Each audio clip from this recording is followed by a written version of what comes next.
A new book about how ancient Greek philosophy could help us to navigate modern-day life is set to be released this week.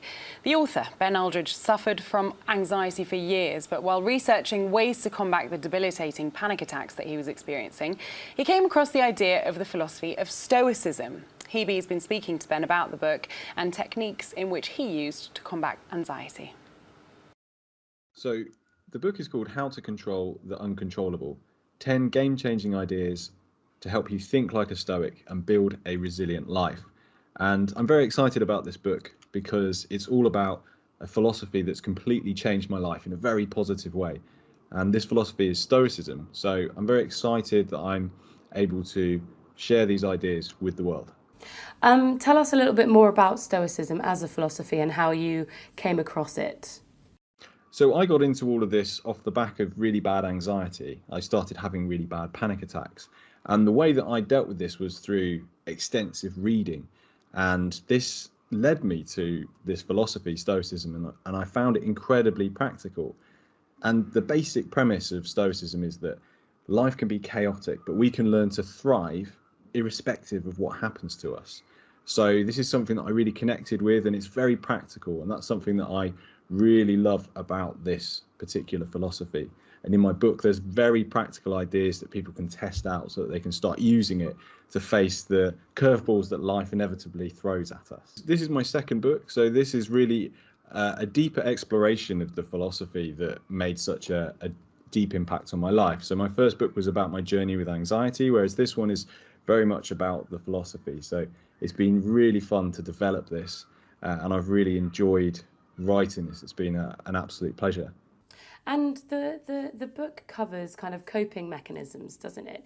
Would you mind talking us through a few that you discuss in your book without giving too much away? Yeah, of course. So my favourite coping mechanism is called voluntary discomfort.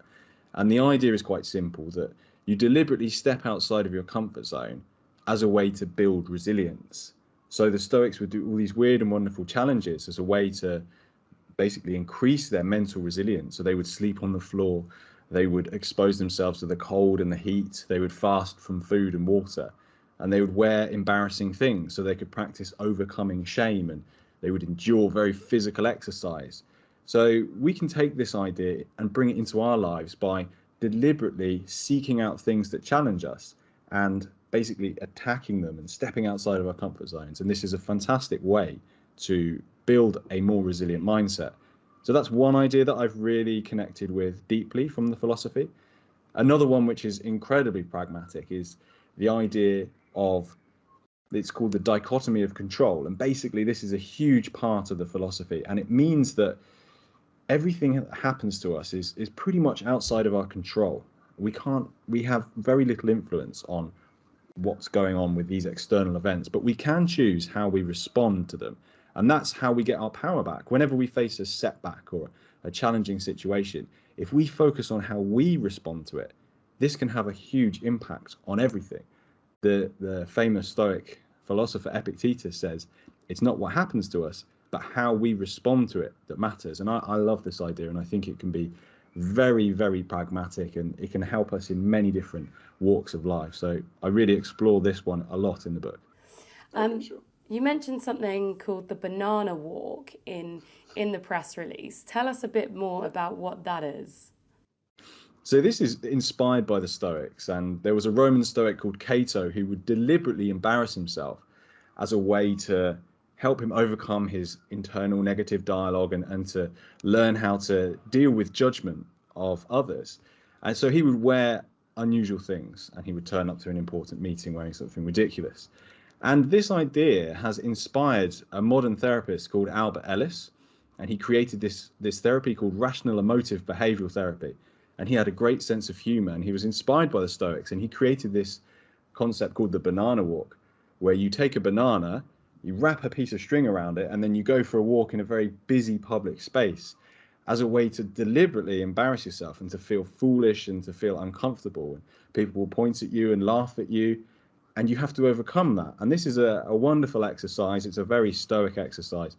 And I've had a lot of fun doing this. I've done this all through central London, and the reactions are quite hilarious. And I definitely am very conscious of what's going on in my mind while I'm trying to work through this. So people can have a lot of fun with this. And there's a lot of exercises like this in the book that are getting people to try unusual things and test themselves in interesting ways. Tell us who your target audience for this would be. I mean, there's been a huge amount of shift in terms of mental health during the pandemic and lockdowns. Who do you think is going to benefit from this the most, and what are you hoping they're going to take away from the book? So I think this is a very broadly pitched book, because I feel that we all have to face adversity in our lives. And that's really the key thing. How do we manage difficulty? How do we manage the curveballs? What philosophy can teach us is that life can be chaotic and we shouldn't expect it to not throw curveballs at us, but we can learn to prepare.